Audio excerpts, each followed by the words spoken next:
mom could, she would look at you and she'd say, now, kid, what are you doing here? There's more things to be doing than doing this. So she just was a people person, and she just loved everybody. And we thought it'd be kind of nice, grandkids and great-grandkids, they wrote notes and they put them in a copy. And we thought, well, if all the family members might give a little note of something, we could share that. So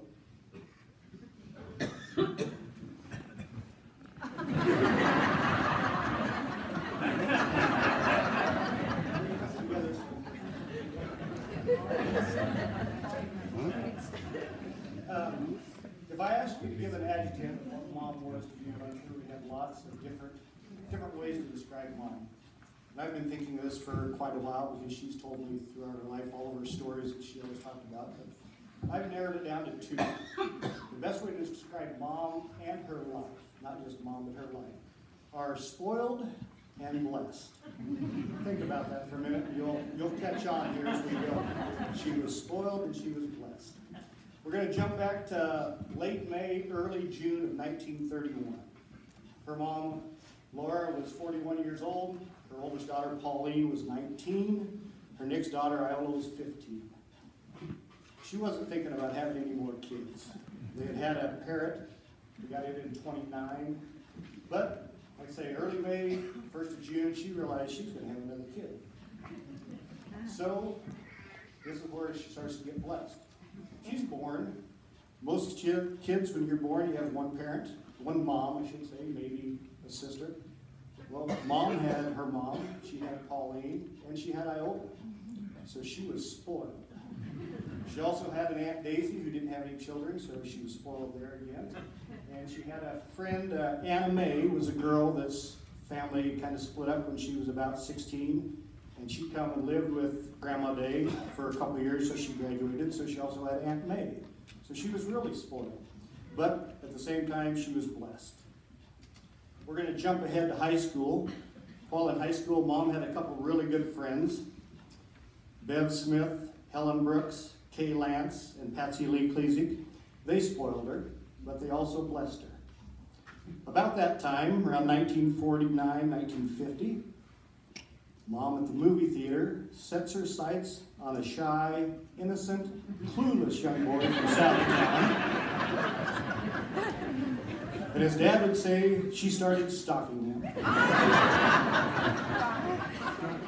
Well, one thing led to another, and they're married. And does the spoiling begin now? Because who comes into Mom's life but Grandma Ada? I'm not ashamed to say it, but I think Grandma Ada was probably one of the best people that this town has seen. But not just Grandma Ada. She's got sister-in-laws. She's got Donna Miller. She's got Norma Smith. She's got Sharon, Sonny, Judy, and then a few years down the road, Patty comes into the scene. So she is more spoiled and even more blessed. She's told me many times that after they were married, she would go to family get-together and whatever, and she would watch her sister-in-laws, and she would study them, and she would pick out the characteristics and the qualities of them that she wanted her life to be. So that's something for you sister-in-laws she always learned. Then, about 1954, they moved down to where we live. Okay?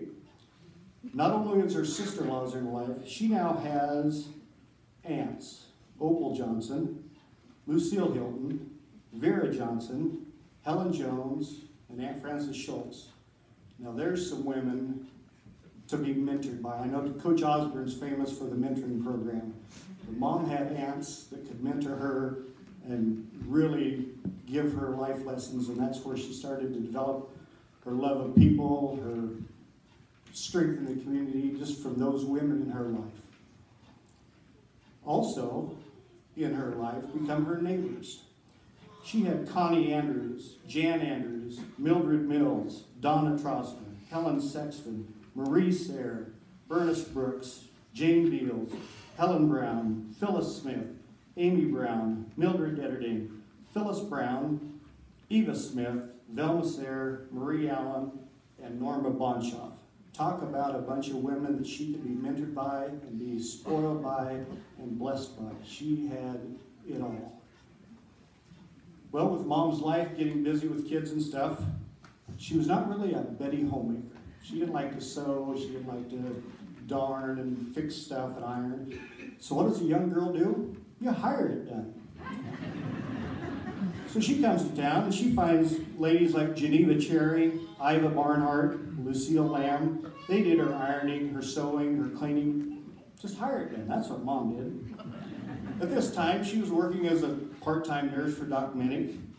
She had women like Mabel Bauer and Henrietta Johnson to look up to. They spoiled her, but boy was she blessed. All of her high school friends had moved away, and another special friend, Donna Arnold, moved away. But they were such good friends to Mom that no matter how long they were gone, when they saw each other, they just picked right up from where they left off last time and took right in, just like they'd never been gone.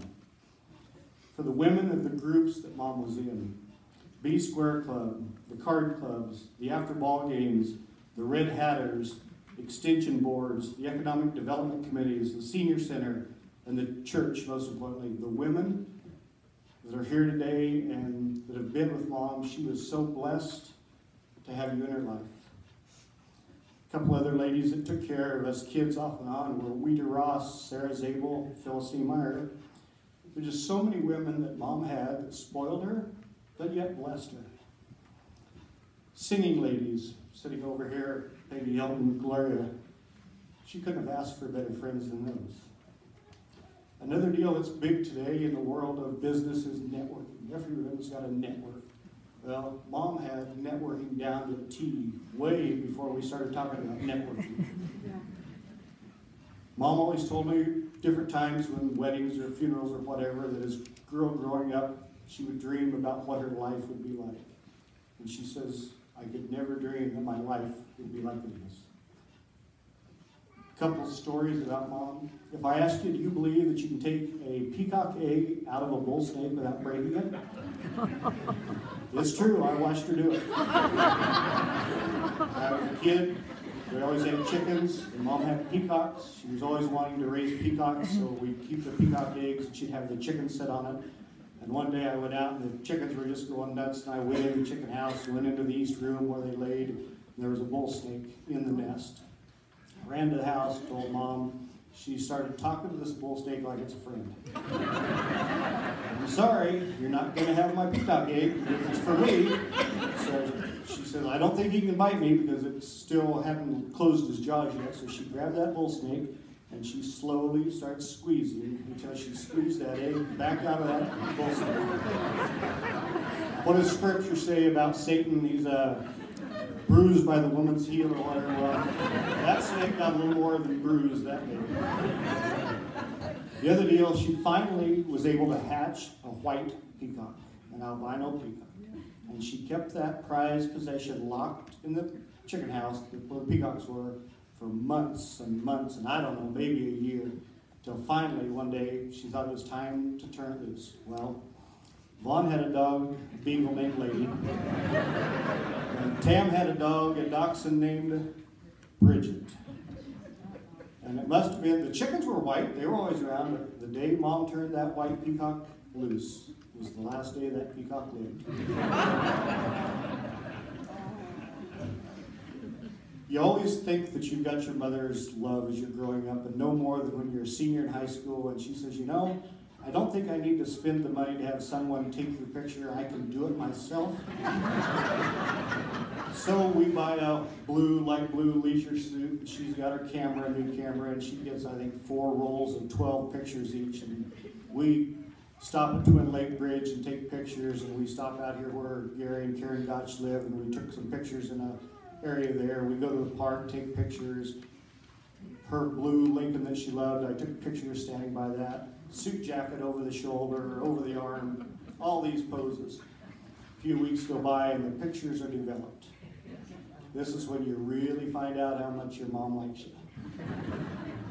48 pictures, not a single head in any of them.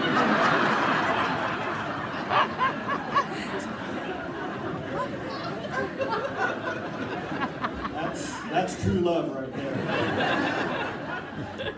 Final thing, as Mom was the last couple weeks laying out here in the hospital, we just kept thinking, you gotta go, you just gotta give it up. What's the holdup? Well, after about 15 days, finally I remember Tam sent us a text about 1:16 a.m. last Friday morning that she got a call from the hospital and Mom had passed away about 1.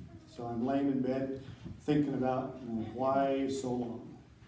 And Mom slapped me upside the head and she says, I'll tell you why. Well, Mom was a little bit picky about things. She was a little stubborn. And this is kind of how it goes. Pastor just said about how there's a room in God's house for everybody. Well, when God was ready to bring Mom home, he sends a call out for Dale and Don Pearson to please come to his office. So they show up and they walk in and God says, well, Pearsons, I know that you built Jackie's house down on earth and I'd like you to build a room for me. Well, their heads go down to the floor. They look at each other. Dale looks at Don, kind of shakes his head. Don turns to God and says, do you think maybe you could get the Glenn Moore crew to do this one? And God says, oh, what's going on? Because Sam Stroud was here and he said the same thing. Thank you.